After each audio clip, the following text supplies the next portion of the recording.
Okay, so I'm hoping to get most of this in. Quilt is growing. I'm ready to just piece on some more backing. So I just took some scraps, and my aim here is just to get rid of all my scraps, and I just pieced them together and pressed all my seams open. And I'm not going to be too picky about the length, but I tried to make it as long as what was existing on the backing. And I'm going from side to side, I decided. So let me just show you the front real quick. So this is the back, and notice that I left about 4 or 5 inches unquilted so that I have room to play. Because remember, when I add this backing on, right sides together with the existing backing, I'm not going to stitch the batting. I don't want to. I don't want it to govern how I go and how I smooth the quilt when I'm hooping and so on. So that could be a mistake, but I'm thinking if I pay attention to the back as I go, and plus fabric just sticks to the batting, you know, it just sticks.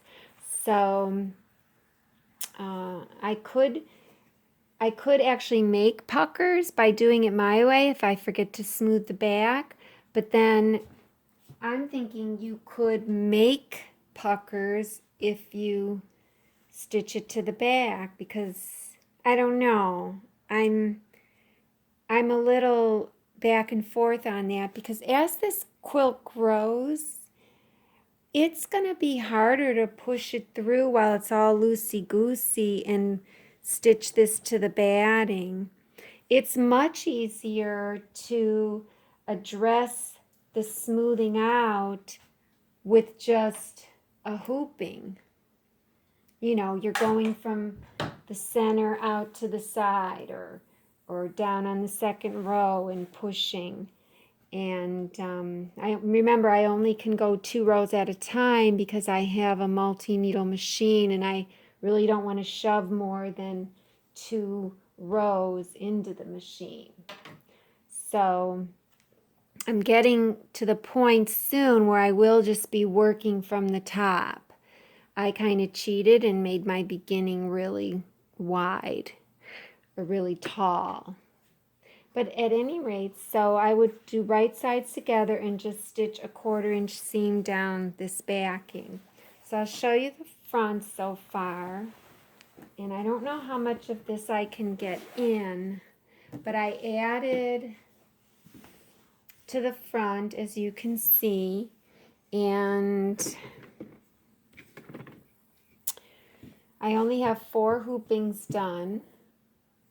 And of course, I made sure when I did my hoopings that I left 4 hands of top. And actually this blue one was the last piece. So you can see it is about 4 or 5 inches from my hooping.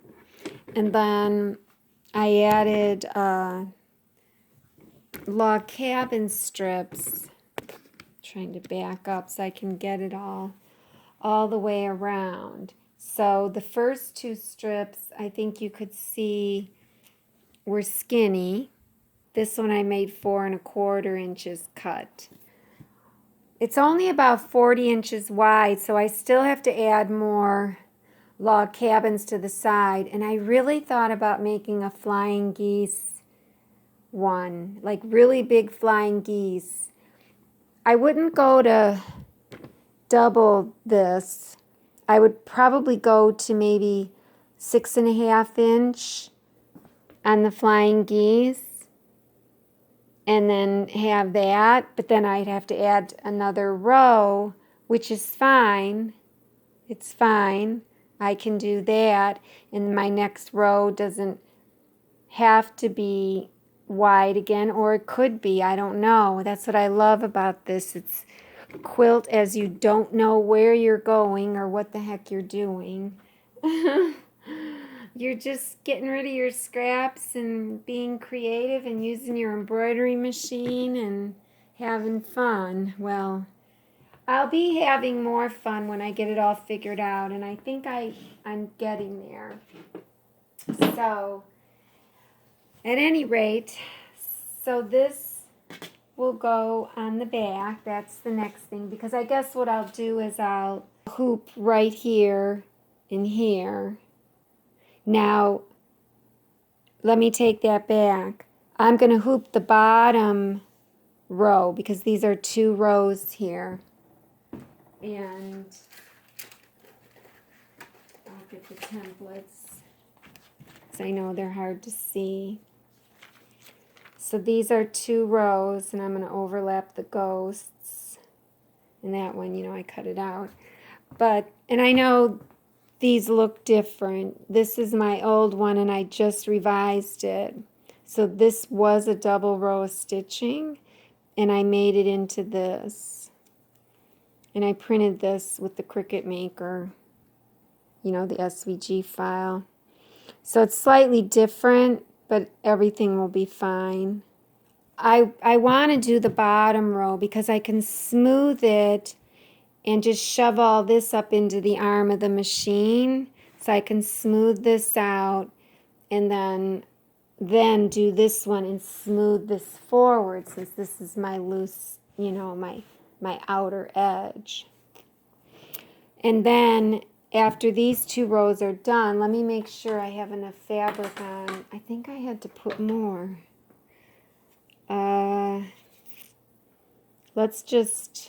Let me just put this one here for a minute, because that was the old one.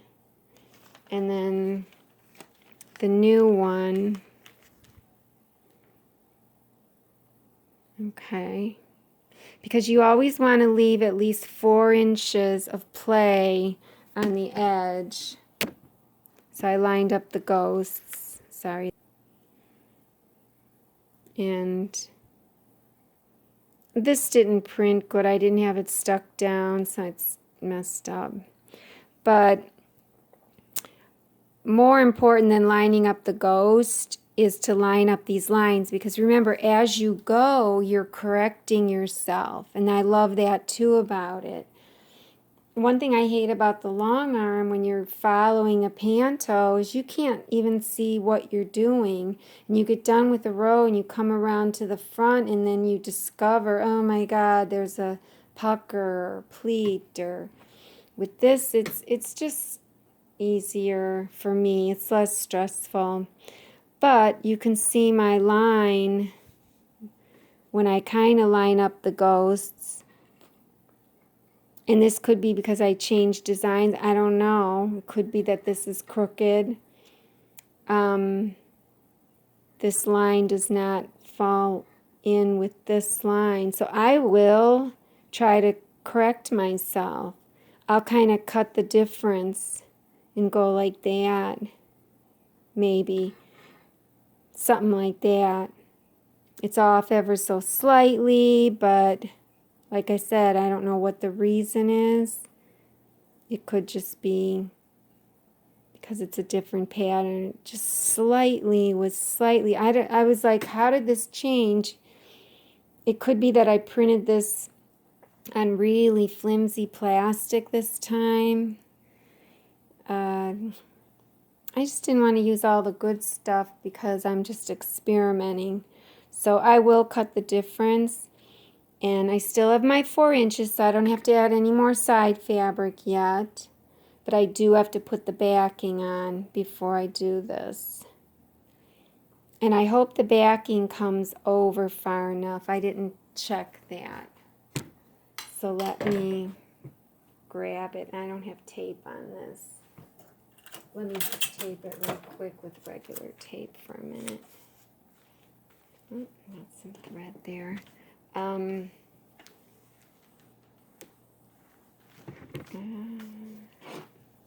Let's see. So I'm coming to about an inch, not an inch, 3/4 of an inch. So let's see. Oh yeah, there'll be plenty. There'll be plenty. So that's what I'll do then. Put my backing on, and then I'm gonna hoop this. I wanted to point out about the log cabin blocks.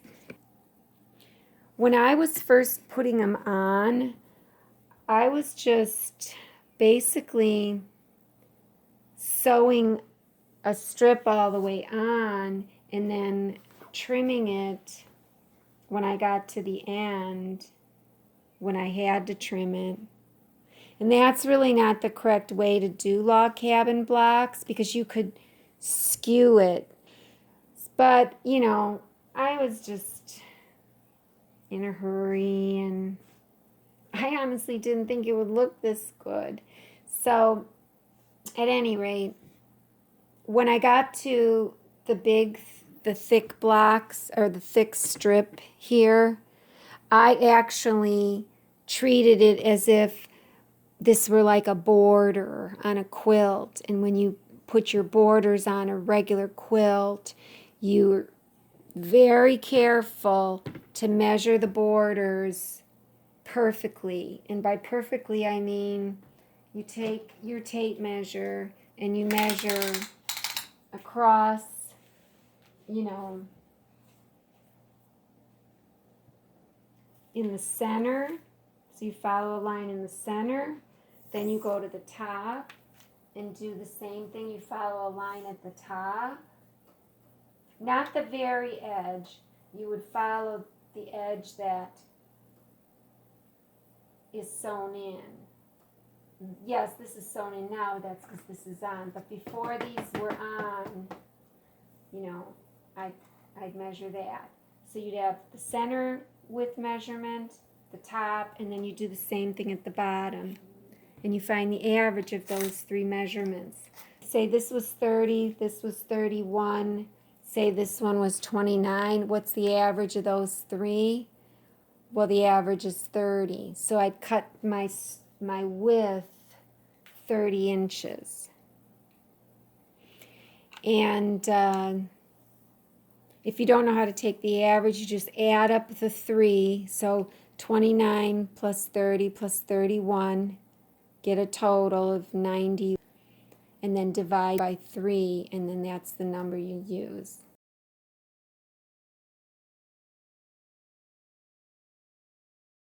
So that's how you would get your average. But here's the thing.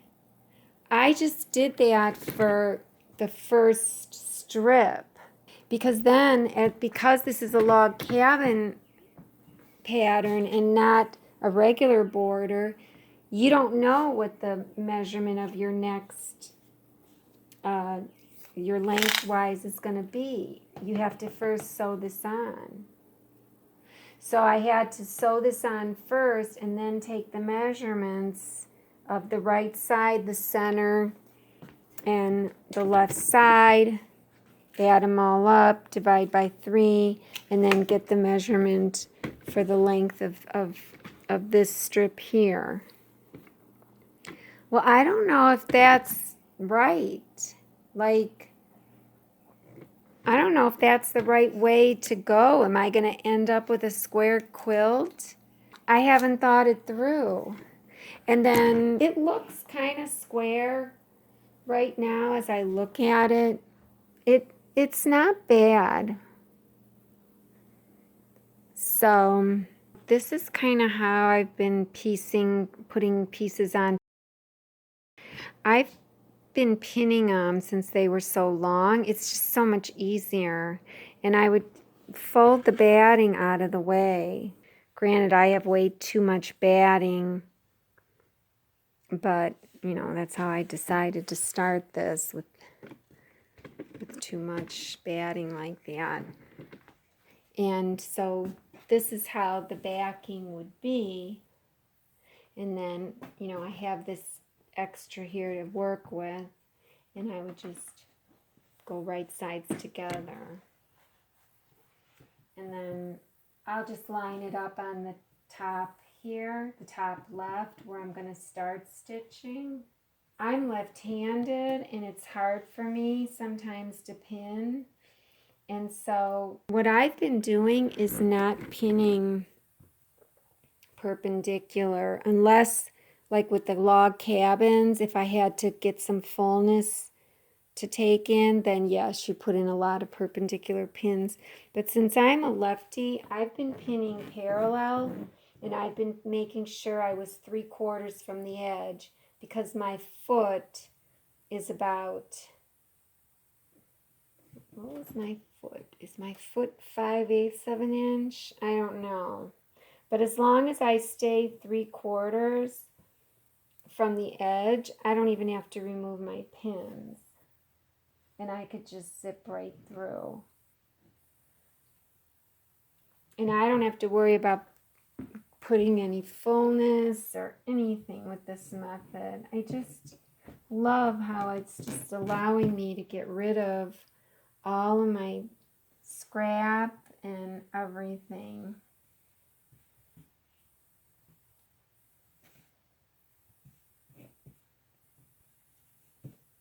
I'm getting farther away here.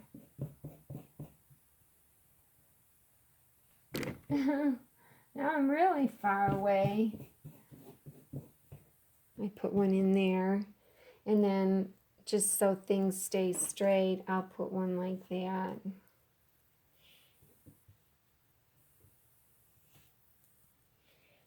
And like I said, if I had to do if I had to work in fullness, I would have put them perpendicular, and that's it. And then I'll just take it and sew that piece on. And, you know, when I have to come down to the bottom and start working this bottom edge, that's when I have to flip my design using software. Bernina ArtLink 8 is free. You can flip flip my design when I work the bottom edge. But for now, I'm still working in a upright position. I kind of don't want any seams to match up. Now, granted, I have that at 3/4, but when I pull this, this is a little farther than out farther. The backing comes to about there.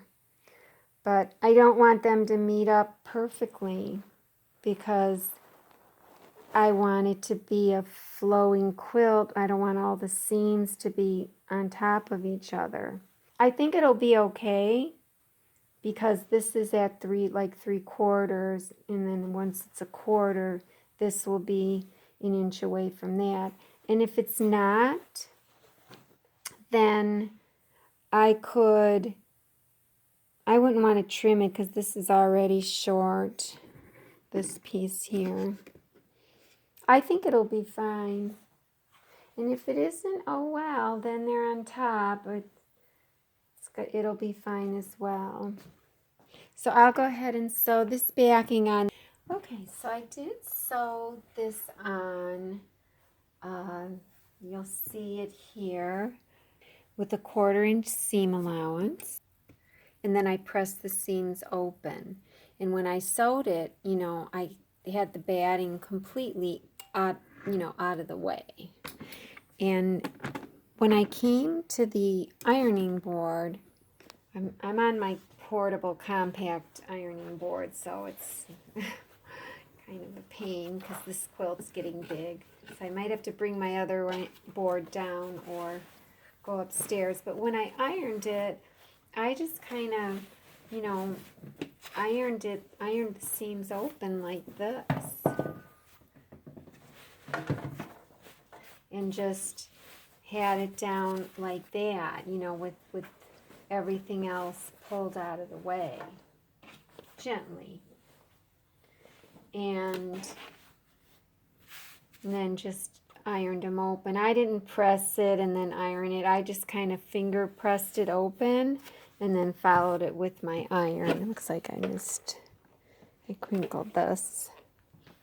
And on some of them I follow with the wooden clapper, you know, to get them like down here and there. And, you know, did this all the way down. And then I have, because I don't want any puckers in my batting, so I'm going to shake this so that the batting kind of gets where it's supposed to be. I'm going to be doing this one next. One thing I wanted to say before I go on, when I pressed the seams open, I had steam in the iron because I don't care what shrinks because I'm just quilting as I go. I'm just using steam to make it quicker, right? But now that I put the batting underneath and I've got the top there, the top is pretty smooth as well. And everything seems to just stick to this cotton batting. So now I'm just going to smooth this with my hands because it's quilted here. So I don't have to worry about puckers there, right? So I'm just smoothing it. And now with the heat or the steam off on the iron,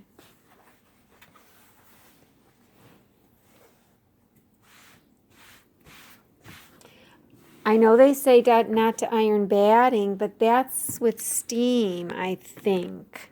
And I'm just going to hit it real quick. My iron is not one of those real hot ones. It's 1600 watts. I really like this T-fall. I just love it. At first I didn't know if I... So I'm going to just press this. Oh, look, I got a little thing of steam on my batting. So I'm just going to press up and smooth it out and hope that the back sticks to the batting and hope I have a successful hooping.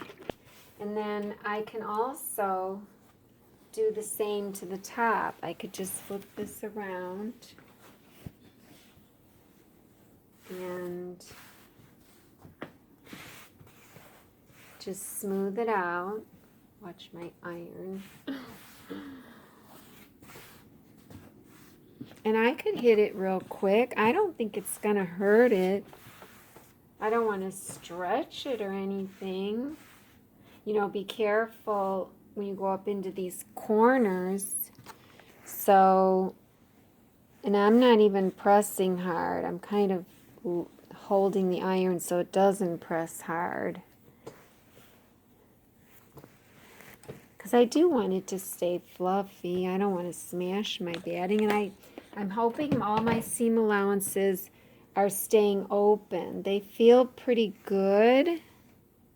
So I'm hooping right here. That's where I'm going to hoop.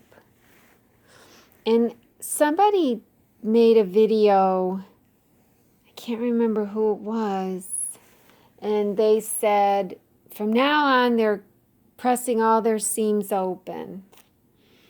And yes, I agree, that does make life a little bit easier.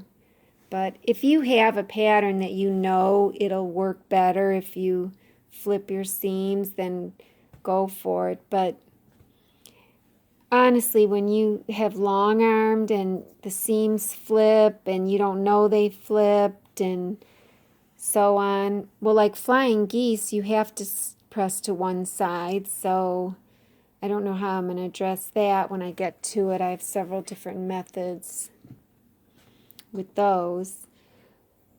So anyways, so I'm all ready now to hoop.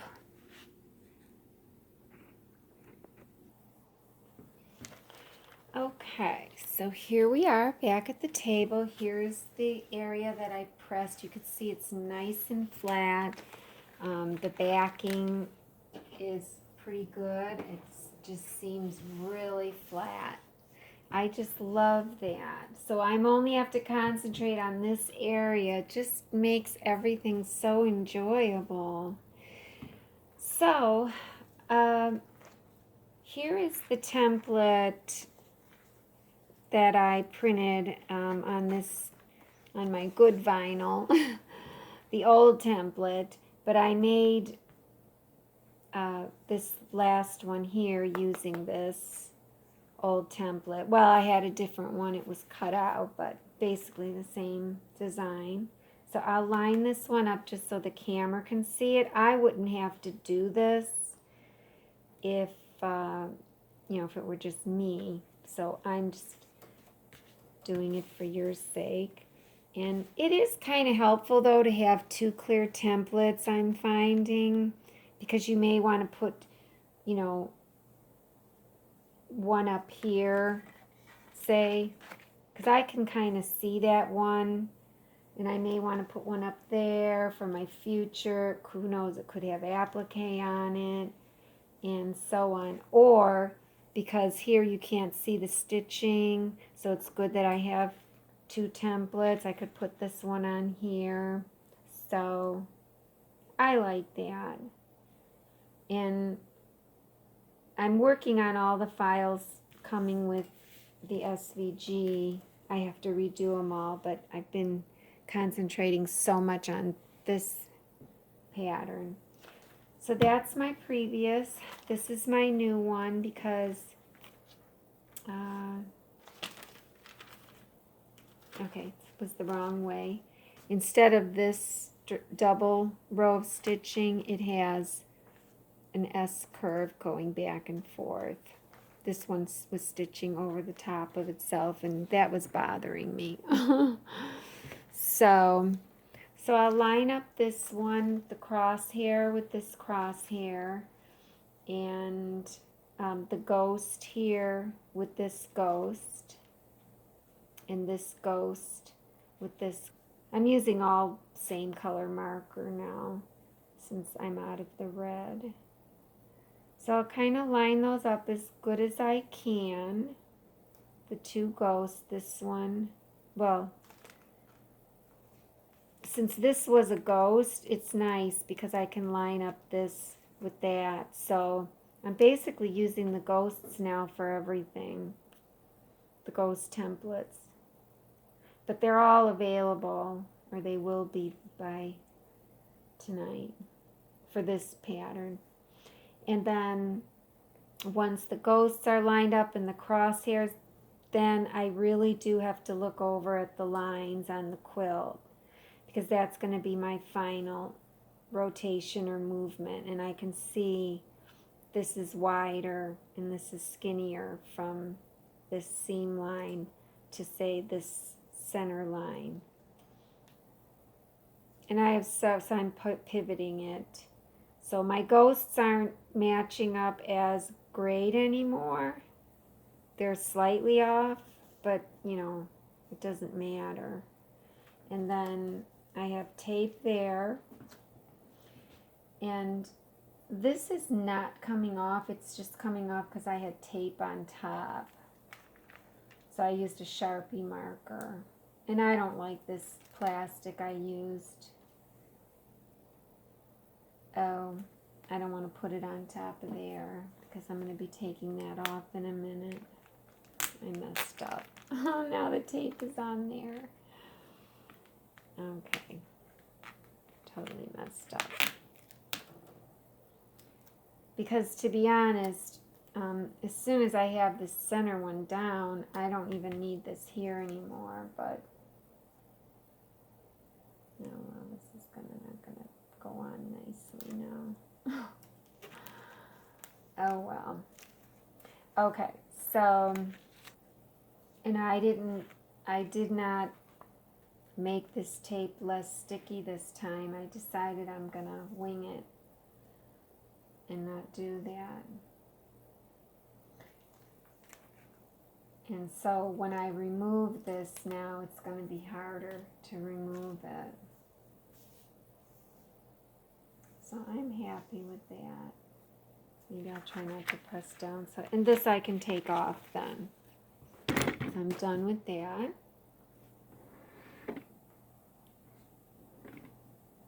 I hope I was in the camera view. So this is down, it's free here, but it's taped up at the top. And so now, since I'm going to float it, because I'm going to use this magnetic setup, I don't need to use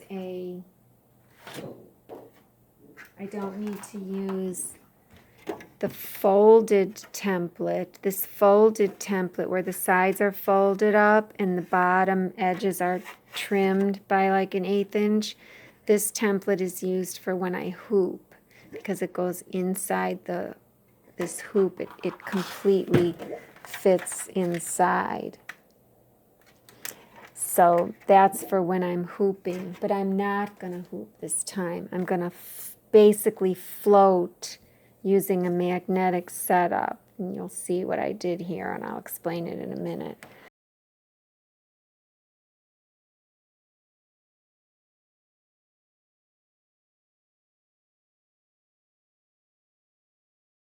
So when I float, this is going to go underneath. This will be going, this is all I'm using. I'm not using the bottom ring that normally would go underneath when we hoop. This now is going to go underneath. So I can just put this template on top. So I'll line up this template with this crosshair. Probably do need red marker. And remember, this template, the tape is here on the outside edges, and here at the top, and here, right here. And it doesn't bother the template underneath because the template underneath stops here. It stops at the template edges. Because remember, my design is at least a 1/2 inch smaller than the hoop area or the sewing area of the hoop. So I never have to worry about that. Now this tape though, it's not even sticking over here. And so for this top template, the regular Janome template, I'm using this 1/8 inch or whatever tape, double-sided tape, the skinnier tape, because, well, I don't need to use it over here, but it's all off there. But right up here on top, this area is only like 1/4 inch that I have to play with. I definitely had to use the 1/8 inch tape there. So I was pulling off the old tape and then putting new, but a lot of people don't do that because, you know, you're on a roll. So, and it's so thin, so you could just take it off as you go when you have time. I mean, not as you go. Okay, so it's still lined up. So that's done. And so now this magnetic hoop that I rigged up, I have to remember to put it in the right way because I covered up the arrows, but the little holes are at the bottom for the brackets because that's where it hooks into. So then you know you've got the hoop going the right way. And so all I did was I got these steel bars or strips at Home Depot. I had Home Depot cut them to the size I wanted. This was supposed to be for the long side, but I'm not using it. This is just too thin. I didn't want to put it on the outside edge because you need like a clip that's going to clip way down, like the Brother magnetic sash frame. It hooks around and goes all the way down to this bottom edge. And yes, this will, with double-sided tape on it, and if I wrap it, it will go there and it will work. But the magnet then, I don't have those hook type magnets. I thought about trying Janome's and then just maybe putting it on the outside. And then try the Janome one that hooks, because you could buy those aftermarket ones and see if it'll hook. But then I was like, these are so heavy that they weigh down the hoop even. And you don't really want to weigh down the front of your hoop. I don't have the extension table yet. I don't know. I might get it for 250 bucks. So I just thought, until I either get thinner strips, because this is like, I don't know, 1/8 of an inch tall, like high. They're kind of heavy. I don't think they need to be this heavy. These are the magnets that I'm using. They're wrapped in painter's tape, and I took them out of these magnetic bars that you can buy at Home Depot. They were inside the groove, and you have to like put a flathead screwdriver inside to get them out. They're just wrapped in paper, and sometimes they're not even in there so great. And you do have to be careful when you take them out because they can crumble, which is why I taped them. So, but they're so cheap. You know, it was like $5 for the set. I think I got them at Walmart. But at any rate, so these just, you know, hook on there. They just snap on there. And they're not long enough to go all the way to the ends. And I thought, well, I would be adding more weight if they went to the ends. So until I get a thinner strip and, you know, keep doing more research, this is the way I'm going to do it. So I only have magnets on the sides, and it's nice because they just sit nicely, and then I wrap the tape around, you know, around in 4 spots. These are a 1/2 inch wide, so because this little notch here, or it's not a notch, it's in a protrusion, you know, for your template. This 1/2 inch is a little too wide, so I'd get 3/8 of an inch. It sticks out a lot on this side, not as much over here. So I don't know what's with that. I don't know if I didn't push it in. It looks like I did. But my designs are this design is not going to hit because my designs are a 1/2 inch smaller this way, and then this design is 8 3/4 wide this way, and this sewing area is 9 1/2. So I have 3/4. So I have 3/8 of an inch between the edge. You know, between the, just show with this. I have like 3/8 of an inch where the presser foot is going to go, this gap here. So I'm not going to hit, I already checked.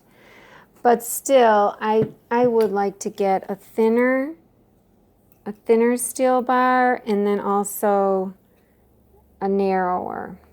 So I'm going to look into that. These are the ones I got at Home Depot and had them cut them. But for these sides, I'm using the clips. For the back side, I'm not using the expensive Wonder Clips. I'm using the knockoff brands.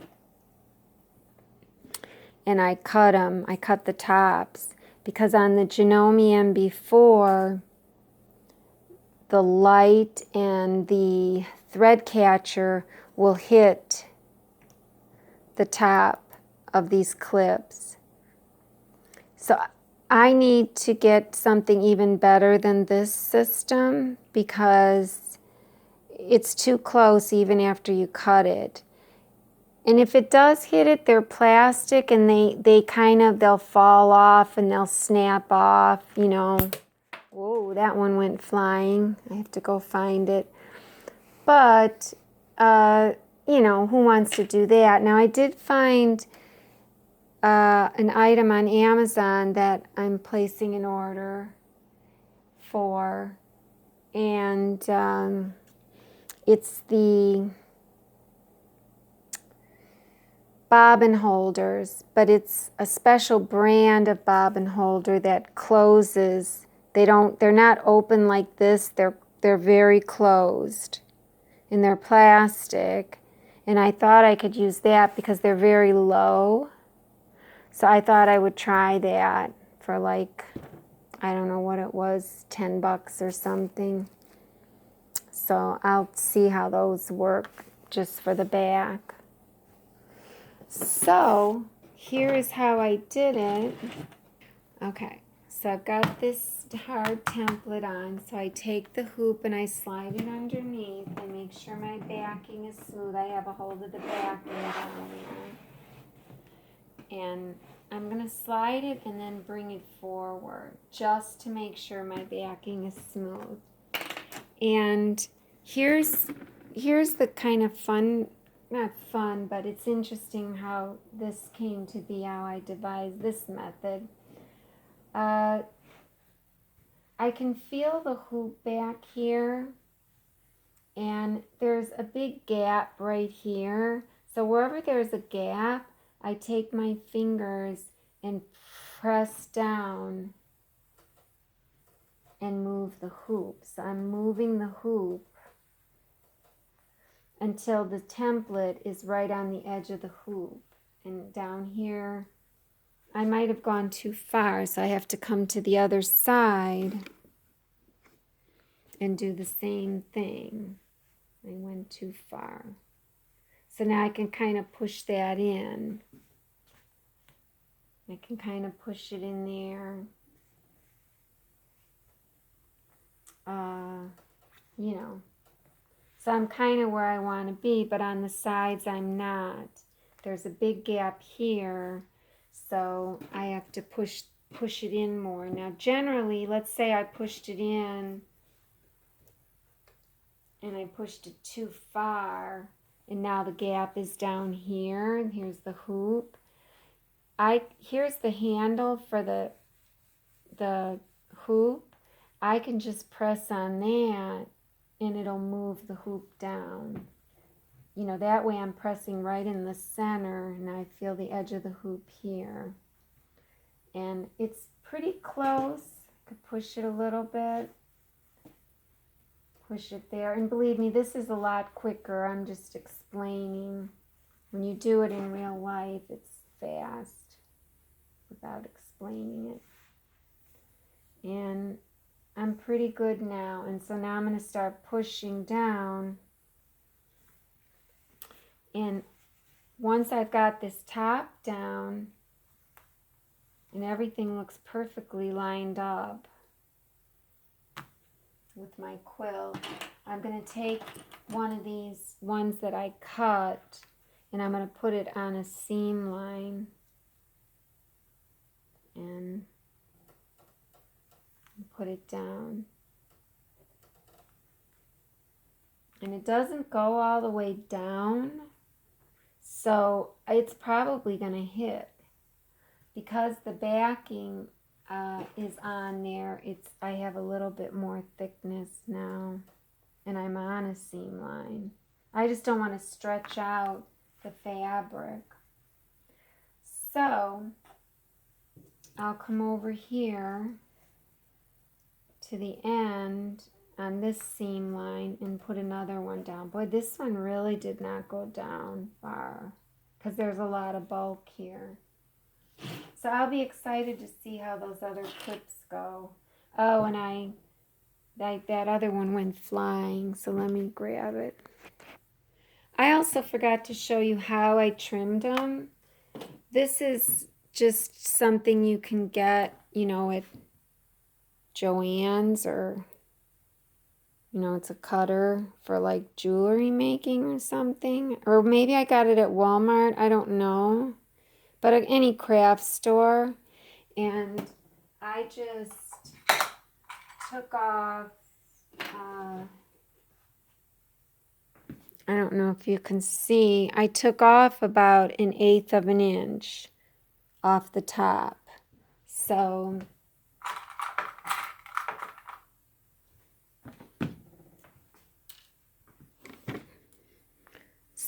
here it is, and usually like on these cheap ones, you go past the line, this line here, and kind of halfway between that little rectangle, this rectangle, kind of halfway in between there, because if you go down too far, you won't be able to get it open. So, and I just put this on.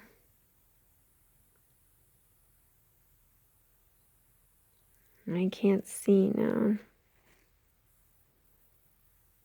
Like right there. And I look to see I've got about 1/8 of an inch, and I put my fingers so I'm smoothly in there. And then I put it really far away from me. You could put a rag over it. I close my eyes and cut it. And it cuts quickly. I'll just show you real quick. I'm going to do it. I don't know which way I should hold it. So it went flying. Oh, here's the little piece I took off. It looks like I took off too much this time. I probably won't be able to get it open. So it's not a perfect system. It really isn't. And then you have to tape it. I think I did take off too much because this is rough, or file it and tape it. I mean, yeah, I guess I could still probably get it open. Might as well do the other one. I'll try to do the other one less. But, you know, if you do it less, then it's too tall. So I'll close my eyes.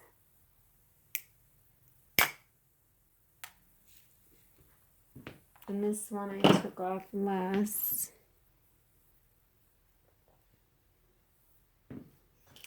And so here it is. You can see this one is taller. But, you know, it is harder to get open because that other one is so short.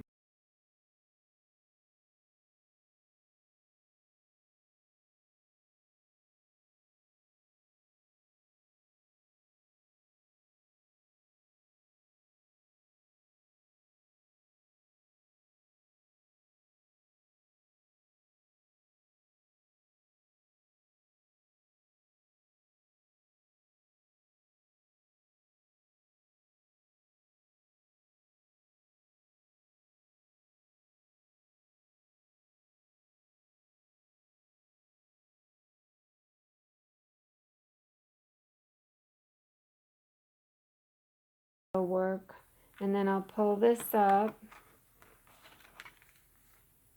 And again, this is the flimsiest plastic I could have picked. Stupid.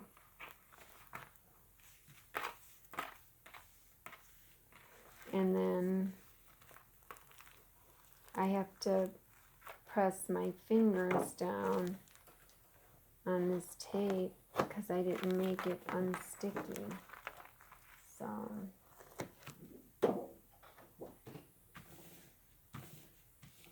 So once that's off, then I can finish taping or finish clipping here. The reason I decided to try this is because, and I'm trying to only put 3 clips on each side, so I don't have a lot of clipping. But then I was putting them in the corners as well. But that's after I do my magnets. So I'll take the magnet.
Fabric is just slightly loose, but yet uniformly, secured, then the top thread doesn't have to work as hard to pull that bobbin thread up and, have it meet in the middle, have them meet in the middle.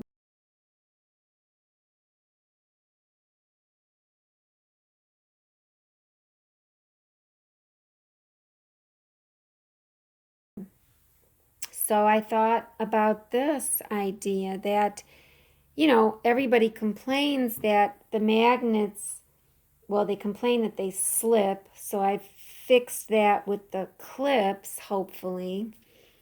But this method also makes for a slightly looser hooping. And I'll show you when I go around to the back. So I'm going to lift this up.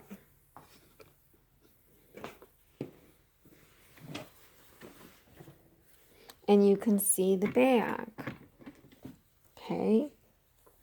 So there's a little bubble there, but I can fix that because that's on the magnet and this is the backing. Remember that I'm smoothing, but it's not drum tight. It's smooth everywhere. If I hit it from the front, I actually got it tighter the last time I tried this. This is pretty sad, but I'm going to go ahead and try to pull on my backing. I'm going to turn it back around and try to get it a little better right here. But I thought, well, that is how I get perfect tension on the long arm, is by having it feel like that. So now that I know that that's not good, I'm going to lift this magnet and I'm going to just take my backing and I'm going to just tug it just a little bit. Maybe I'll take off the corners.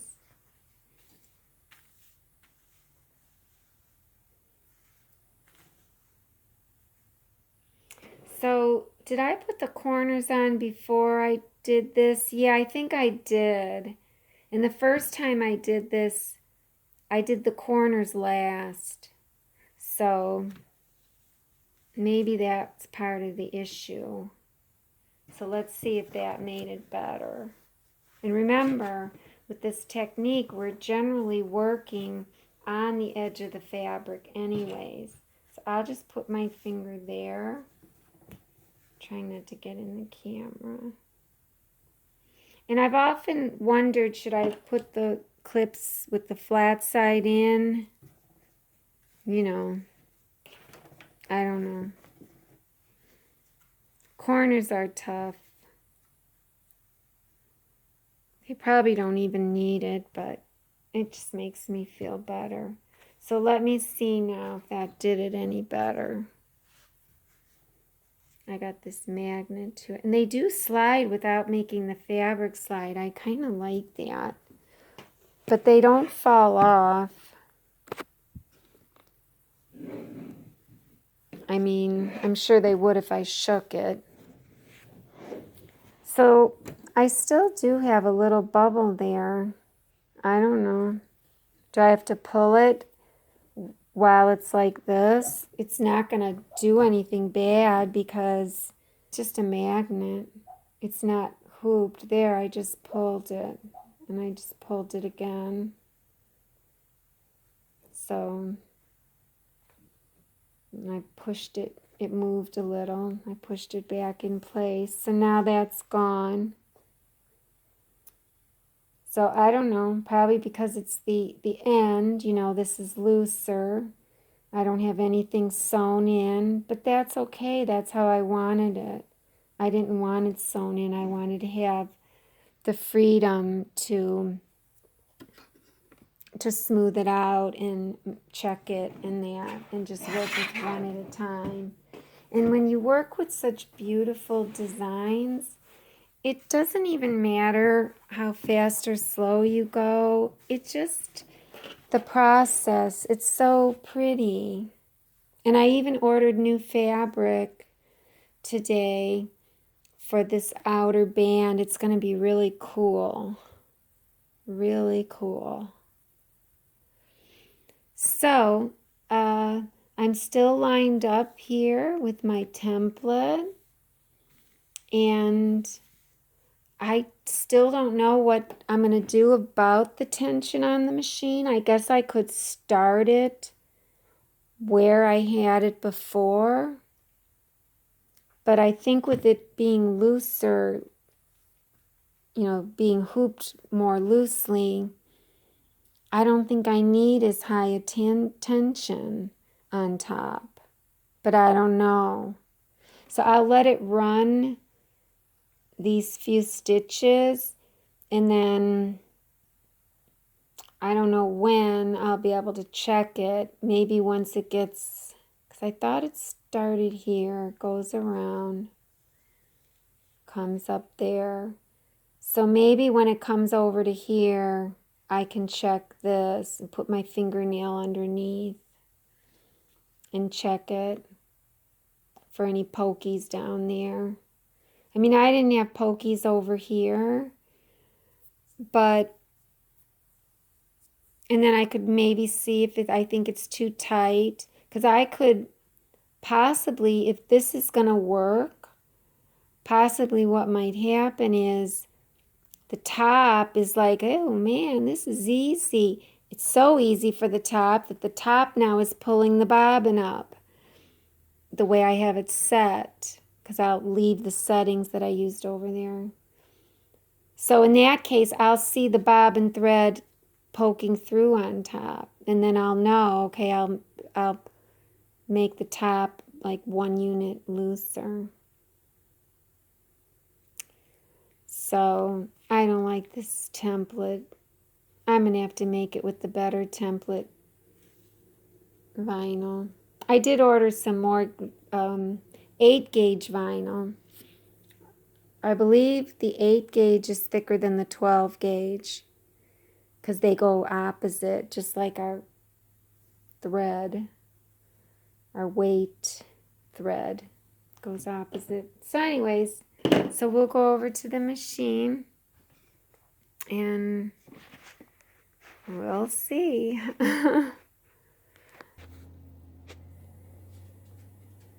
So I am not sure if I showed this table on my other videos, but this is just a computer table. It's on wheels, and it's shaped, it's rounded, as you can see. Originally I had it turned the opposite way with this part by the machine, but now what I'm finding is it's much easier to have the rounded part facing the machine, because then I only have to worry about this part being 4 inches away from the hoop, at least 4 inches. I'm going to hoop it and everything on this table in the future, so I don't have to take it to my cutting table, because I think it'll be easy. So here is the quilt. And remember, I'm never going to really have more than 12 inches beyond the hoop. So I know this is more than 12 inches, but it's okay. It's okay. So I'm going to bring the hoop up, grab my quilt, and I have to remember to move the table back when I'm done. That's the only thing. So I'm going to roll it up and put my fabric in over everything now. Since I'm floating, the fabric just goes over everything. And I did talk with Mighty Hoop, and they said they would make me what they call a flat frame, so that you can put your quilt over the top. They make them for Brother 6 and 10 needle, but not for the Janome Mb4. But he said he could make me one, and I was just about ready to buy it. And then I was like, no, I am not gonna fiddle with the center being, you know, you gotta move your design down a 1/2 inch, which means you lose like a full inch off your design. So this design is 7 1/2. It would have to be 7 inches. And then even at that, you're a nervous wreck. So then you're like, no, I better go 6 1/2. And then I'm like, no, I'm not having a 6 1/2 inch tall design. So I'm not going to get it. So that's why I decided on this. Maybe Janome will come out with a nice magnetic hoop for us, like the AccuFill. I would love that.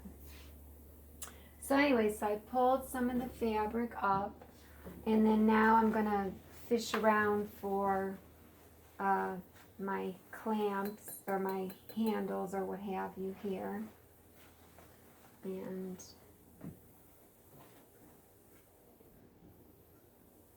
same thing for the other side. The other side is easier. And I just pull it forward and pull it forward a little more. And I just went past, I don't know if you could see it from here. I just pulled the fabric, hence the hoop, to the back, and this clip just went past this thread catcher, and it didn't hit it or anything. It's still clipped on, but you can see it's just too close. It's too close. I need like a clamp. Okay, so I've got, I almost had my clamps in, so I'm putting the not the clamps, but the hoop, I'm going to slide it in just a little bit, a couple inches I slid it in. And now I really can pull this back, but I just wanted you to see, you know, the hole is going to eventually snap in. So I can pull this back now. And as you can see, let me pull it in the back. But I'm going to kind of take it and roll it forward, because I don't want it to get caught back there when, oh, I forgot. You probably want to turn the machine on and bring up the design first. Then load your pattern. And here's why. When you turn the machine on, it tells you hands clear, machine's going to go into set position, and it moves all the way back. If you have any fabric back there, it's going to jam up your machine. So you want to roll this fabric forward regardless of when you hoop it. You really don't want fabric back there. I don't think. I really don't think so. And you can clip it here, you know, far off away from the, you know, the machine, the inner parts, the center parts, if you clip it way off to the side. I'll just use the big green Wonder Clips, and I'll just clip it off to the side there. And then I'll just clip this one. I'm just going to clip it like that. Well, I don't know. I'll just go like that. It's not really holding it back, but I'm going to bring the table more to the right anyways, because the majority of my quilt is to the right. So, now that I've got all the fabric clipped, I gotta push this in. Don't ever forget to push it in. See, this clip came off. This clip came off. So, and so did this corner one. So I don't know why. I must have hit it, or who knows. So you want to go ahead and, but when you push it in, you got to make sure that it's pulled up there, and there it's snapped in, and it's all open on the bottom, or there's nothing on the bottom catching it. Magnets are pushed back.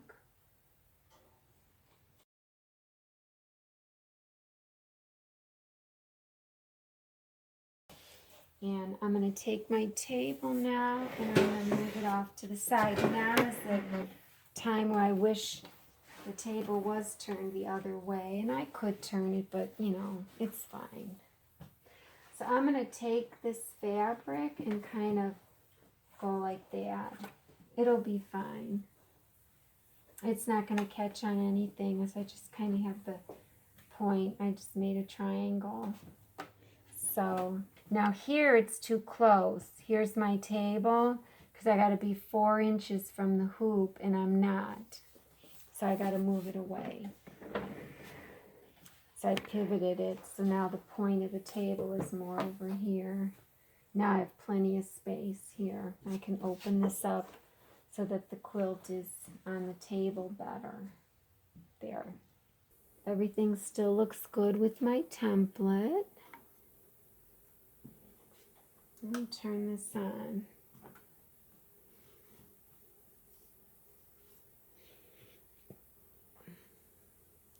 So keep hands clear. Carriage will move to start position. You'll see these presser bars are going to be right up here. They're going to be like so close to this clip here. Not the corner one, but this one. But it doesn't hit them. I could make this flat part go to the inside just to make sure. I was doing that before. And the other thing is, you do kind of want to make sure that you don't have a lot of weight down here, because it just weighs the hoop down. I don't have the extension table. So, you know, I don't have a lot of quilt here right now, but hopefully the hoop isn't weighed down too much by the quilt, the magnets, the steel bar. You know, that's why I was kind of pushing these up more, so that there's not a lot of weight on this side. Because when the hoop goes back, you don't want it to catch on the free arm of the machine by it being weighed down like that. So I'll just turn it on. That's why I said, oh, it is turned on. That's why I said you should turn it on, pull up your design, then put your hoop in. But I'll just show you what happens when you don't do it the right way. Okay, so that might freak you out, because that freaked me out. Resume last pattern. You know what? I didn't load the new pattern in, so I'll be right back. Okay, I'm gonna open the design. So open the USB. I'm gonna go backwards. I made another folder because you can rifle through your files faster when you make more folders, and I don't want to get this confused with the old design. So Quilt and the Hoop 3, new M1 main design. Okay, so again, I'm just gonna go through my centering, so I'll snap that down. And if you recall, I was going to save this to the RCS unit after I assigned the colors. So I'm going to do them both on needle number 1. So I'll go here, this arrow right here to assign. Needle number 1, yes, but we want to put a stop on that. So we hit the stop button, because that's just for our crosshair. And I'm making my crosshairs green now, so you can just decipher your crosshair from the red crosshair that's on the Janome edit screen. So we'll go to the next color. And so far they have needle number 2 assigned. We want to assign needle number 1. And we don't need to put a stop. It's the last color. We'll go back, back. And if you want to see which object is stitching of your design, click this button here. And it shows the crosshair is going to stitch first. But before we even do anything with the crosshair, we just want to use the jog buttons to center, because remember, the machine always goes to the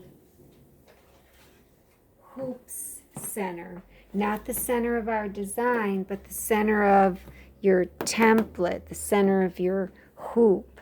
So that's where it defaults. So if we hooped crookedly, then this needle is not going to be in the center of our crosshair. So we have to jog the design around. Just think of it as jogging the needle around. We're going to move the needle till it goes right in the center of that crosshair. That's our first step. Okay, I realized I didn't have the camera on. I didn't have the camera shooting on the design. It's hard to get everything, the screen and the hoop, but I'm going to try to get most of it. We assigned our needles. So now I'm going to use the jog buttons to center the design right in the center of the crosshair. That's our first step. So I'm going to take needle number 1 and press it till it locks down. And again, if you want to see what's stitching, press this button here, and it shows you this is what would stitch right now is the crosshair, and it's also highlighted down here. And it looks like my needle could jog forward, maybe a middle. So I'm going to come here with these arrows and bring my needle forward.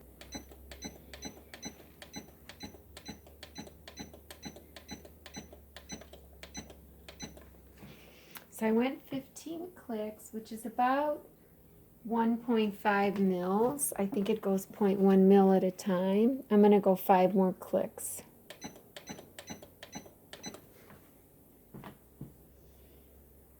It looks like I'm right in line with this horizontal crosshair, and it doesn't look like I need to move right or left. But to make sure about, you know, where the needle is exactly, I can take my finger on this screw here, take the hand wheel, I'm on the left of the machine, turn the hand right towards me, and it will go down. Now you got to hold it down there. So now I'm going to take the hand wheel and dial it back because I don't want the machine to puncture the vinyl. I think that's the trick. I only dialed it back a hair, like as much as I dialed forward basically. So now I know I'm in the center. I'm done with centering. Now I want to check to see if I hooped crookedly. You know, if I hooped this crooked. So to do that, you have to follow your crosshair. So I'm going to use the fast forward button to follow this crosshair. I know I'm on this first object, which is the crosshair, because it's showing here, it's highlighted here. So I'll take my fast forward button, and now this time I'm going to come down a little bit more so you can see now the hoop a little better. And I'll click this down. Oh, it's when I hit fast forward, I guess I'm going to have to come back up again. Because I had the needle, because I dialed the needle down with the hand wheel, I'm going to get a warning when I try to use the fast forward button. So you'll see here, I'm going to hit the fast forward button. Needle bar is out of position. Press OK to move needle bar to switching position. And so when I press OK, I'm praying it's not going to puncture the fabric because I dialed it back like I was saying before. So I'll hit OK. Okay, good. It didn't. Okay, so now we're going to fast forward. So I'm going to hit this F button just so you know. And I want to slide down a little so you could see a little bit better. And I am going to lock this down. And I'll hit the fast forward button. So I only hit it once. It went to the first stitch. And whenever it's the first stitch of the first object of the design, you do have to hit the fast forward button once in order to get to the first stitch of that object. Since it's the first object, after that you don't have to. You just have to fast forward to the next thread color. So we're fast forwarding, and you can see my magnets aren't hitting. Nothing is hitting the presser bar here. Got plenty of room. And I'm gonna kind of see where my needle is down at this end. But let me fast forward to get more on. It's doing its lock stitch. Okay. So my needle is way in front of this horizontal line. So if you think of the needle as a spinner, my needle is like this. Well, let me smooth out my fabric because I don't have tape down here, remember, and this is crummy plastic. My needle is like this. So on this end, my needle is below the horizontal line, which means when I get to this end, the needle's going to be above it. So over on this end, the needle's going to be above this horizontal line. So it's going to be like that. That's what I'm thinking, because over here it's below the horizontal line. So let me move that down and I'll fast forward some more.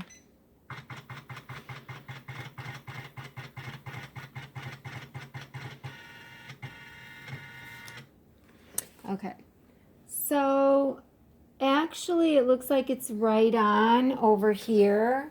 So either I was wrong or something, you know, plastic is messed up or what have you. So So I'm gonna go ahead and hold that screw and dial down. It's right on. So let me reverse. I'm gonna hit the reverse button. Oh, needle bar's out of position.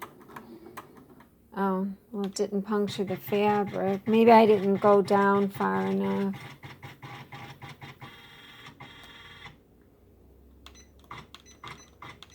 So over here, I'm going to dial down. So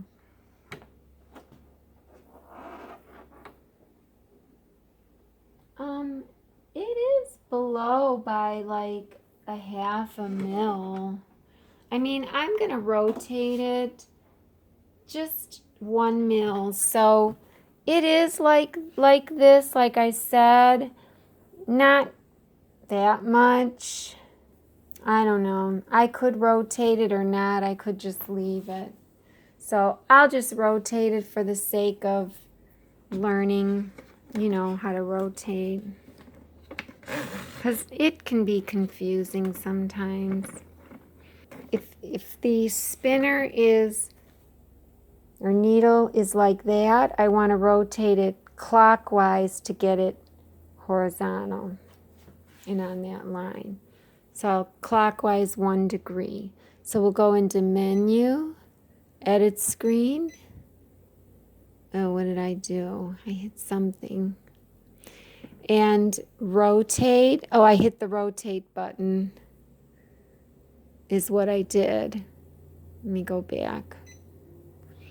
I hit this rotate button, which is what I wanted. And I'm going to rotate clockwise 1 degree, and it'll show 1 degree down here. And it moved the design, but as far as you and I are concerned, moving the design is the same as moving the needle. So now I'm going to say OK.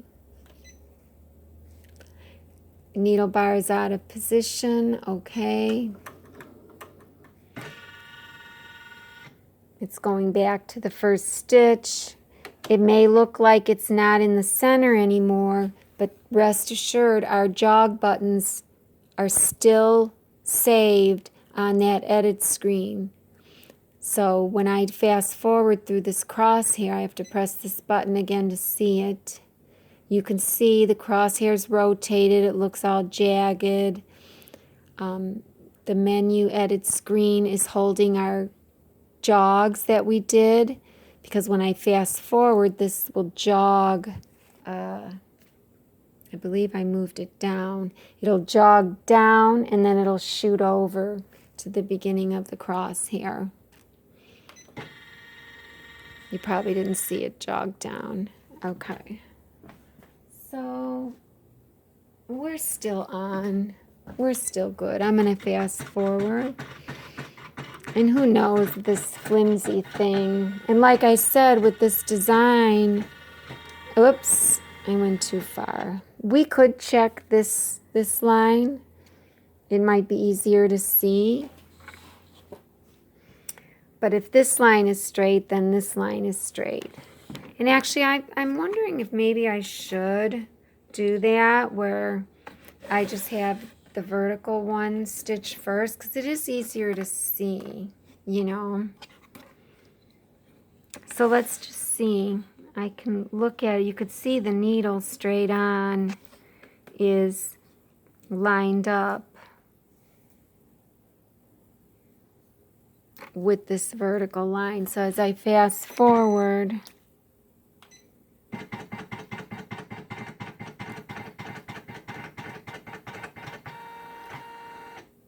so it's right on. It's dead on with the line. So here's the needle, here's the line. So we're good. So now that I know we're good,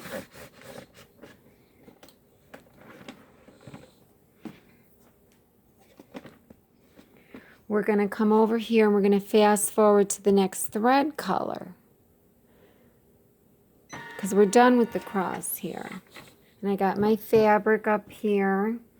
on the side table. Everything looks good. And I'm going to take this off because we don't need it anymore. And, oh, right, this one's starting here. I keep forgetting that I rotated this M1 design. The design for the M1 hoop, I rotated it. So the design starts kind of in the center, off center here. So see, we're on the second thread color, and when we fast forwarded to the second thread color, it automatically went. I'm holding my finger on the fabric as I pull this up, because remember, it's really sticky this time. But anyways, when you fast forward to the next thread color, remember, you're right at the first stitch of that second color. So we're going to do a needle up, needle down to pull up our bobbin thread. So I got the thread, and let me, oh, the tension lever was back. Push the tension lever back to pull thread out, and then pull the tension lever forward.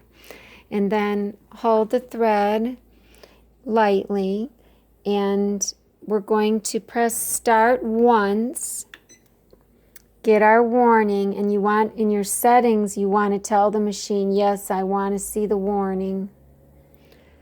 Mine is set to see the warning. So you pressed it once, you saw the warning. Now you press it 2 times very, very fast. And then I pull up on this top thread, and there's my bobbin thread. And now what I was doing was I was taking the thread and both threads and holding them up against the hoop again. But sometimes, not all the time, I would get a loop on the bottom, and it was a loop that was hard to get off because, you know, the hook pulls the top thread around, and it wasn't working because, of course, when you hold it, you don't follow what the machine needs.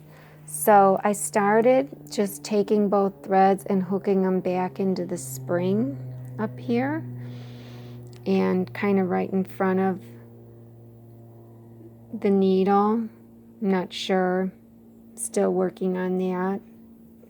And that seems to work better, so we'll see.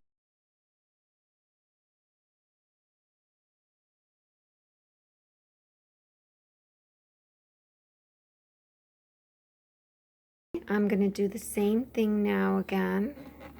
Press the start button once, get the warning, and then press it 1 time this time to get the machine to start stitching. So I'll press start, get the warning, press it once. Hopefully we'll be good.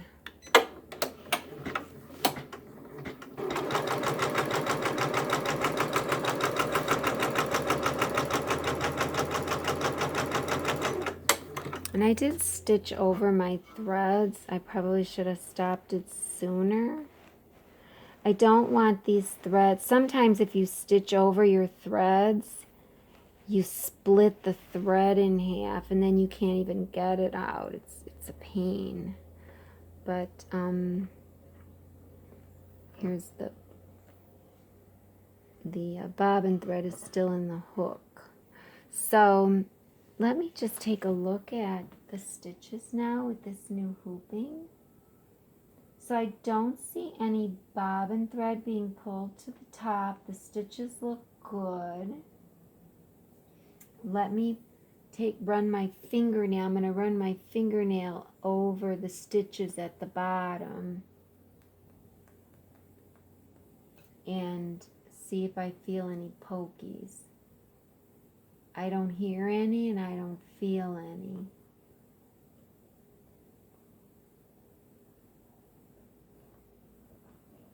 So I'm assuming the bottom looks good. I could get under there with a flashlight and look, but I'm going to let it run for a little more, and then maybe I can get a better look under there. So I'm going to just kind of hold the thread over here. Not hold it, but place it. Because it's going to, well, which way is it going to go? Oh, it's coming this way, so I have to go over here. I keep forgetting that I pivoted this design.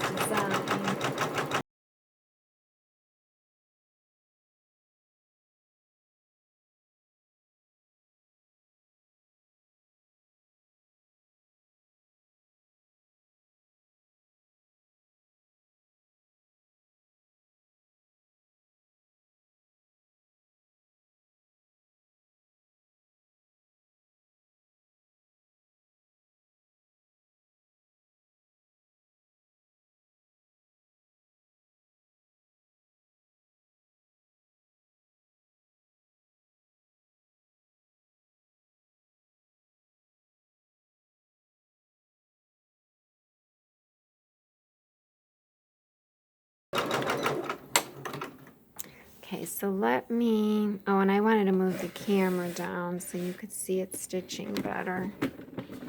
But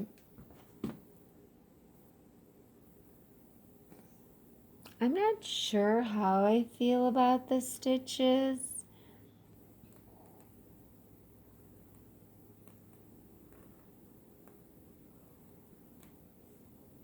They almost seem a little bit more irregular.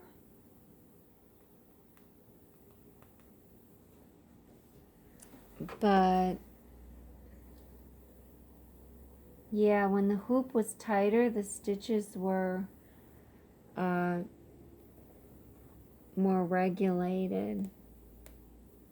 And when I feel, so to be honest, I am just not sure how I feel about the stitches. The bottom looks fine, and I think I'm just gonna let it stitch out and see how it stitches, and I'll compare them in the end. I might go back to just hooping. I don't know. I don't know. So we're gonna just continue.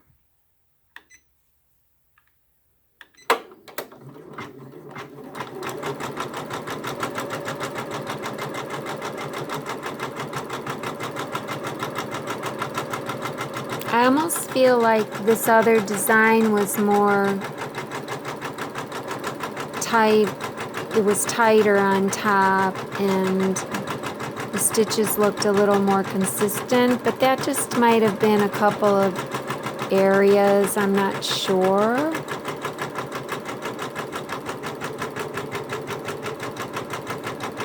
I mean, I have two hoops. I have this one and I have my other one for hooping.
So I didn't change the tension. The tension is still all the way up to 9.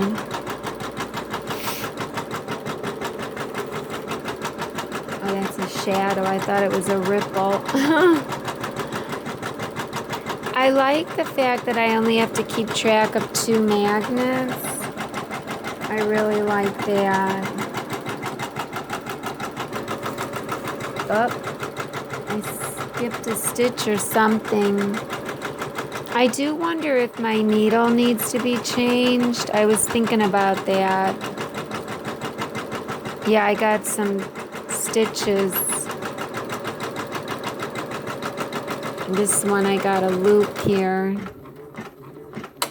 I don't get those in. And now it's making a long jump and just 2 stitches so that I could bury that long thread. You know, it just pulls right out. And then the bobbin one is on the bottom. So now that it's done, like I said, I think what I'll be doing is just taking it out and putting it right on this table. And it's on my table, and I'm going to just slide my table in front of the hoop. And so this is what I had planned on rehooping in this manner. So I'll just take these out now. It doesn't matter. And I'll go ahead and take this out, push up, and as I pull this out, I don't know if you can see, but you can kind of see one of the clips right there, right here, is going to come very close to hitting this thread catcher bar. And also it's right behind needle number 1, so it could hit the presser bar. So then right here behind this presser foot bar is that clip. And so as I pull this out, you know, I could hit that clip, so I have to turn it one way or the other. Well, you'd have to turn it. You'd have to take the hoop right, because, you know, you got the other presser foot bars. So that's an issue. It's almost less stress to just hoop it. Hooping is so easy. With this, you have so much to remember, you know.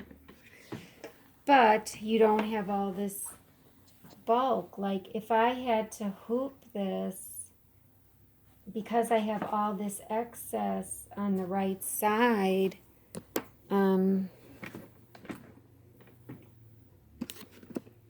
you know, I have all this excess fabric here on the right side. If I were to hoop it regularly, what would I do? How would I manage all this? Because let's think about it. Let me take these clips off. And the bobbin holder rings come down lower than even the ones I trimmed. So they have a lower profile, but they're not going to be that strong, to be honest. So I'm just not sure.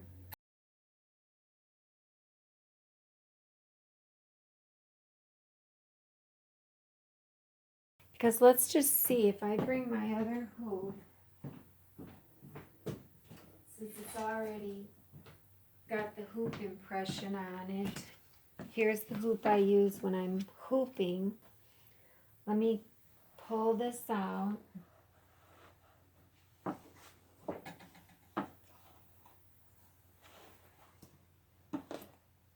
Oh, I must have had sticky tape on there. I was like, why is that sticking? Okay, that's my magnetic hoop. So normally, you know, this goes in. I'd have my templates in there and so on. I'd slide this in. So let's just see what would have happened if I would have tried to. I just really like hooping. It's so secure, you know. I just like it. I feel safer and it's more enjoyable. Okay, so Let's just push that down. And, not sure if I tighten this. Okay. You know, 1, 2, 3. I was putting this one in first. That's how I was doing it. Then I stopped doing it that way. So I'm going to go back to doing it that way. 1, 2, 3, 4. It just seems easier to get the one with the screw. It seems easier to get that one in first. So let's just see. I mean, look how quick that is. But, like I said, what would I do with all this bulk? Now, granted, this whole method is supposed to be, we're only working on the edge. Well, you can be working on the edge and still have fabric, you know, that you have to deal with. Let me take these clips off before I forget about them. So let's just see what would happen if I tried to hoop this. So again, let me push this up, and I still am going to have to take this fabric over the top, but this part has to go under or something. I don't know. So I'd have to take this in like this. This is under, this is above. And this here, the same thing, is under, and this is above. So I pull this back. I guess it's not that hard. Well, I have all this bulk here that I have to deal with. That's why I can't have more than 12 inches over here. And this is way more than 12 inches. So let's just see.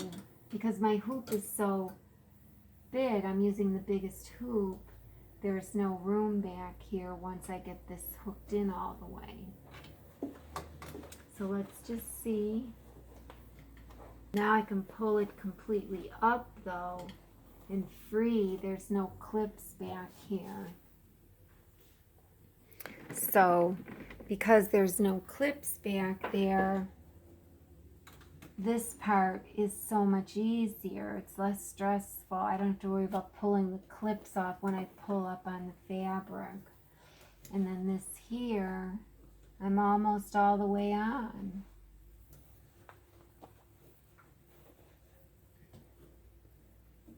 Oh my God, that is easier. We're hooping. It's just so fast and easy and secure. Everything is up out of the way. Now, you know, can I hoop looser? Do I need to? I mean, I basically got the same sew out.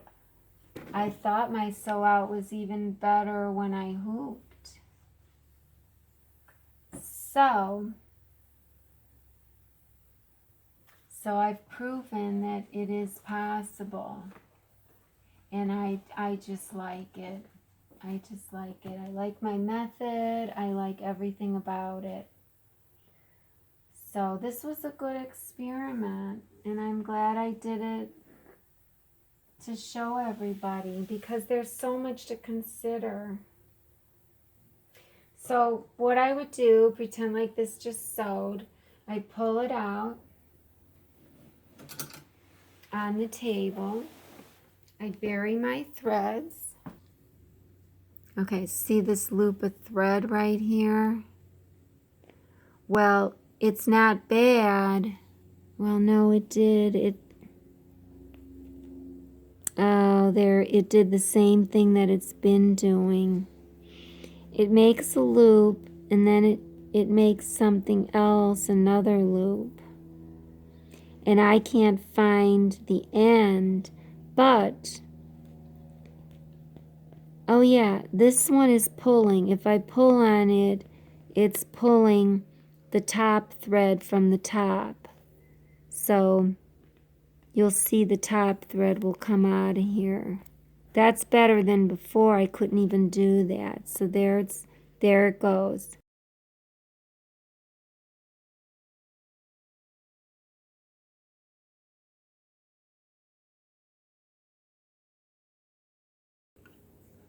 There we go. A little more light.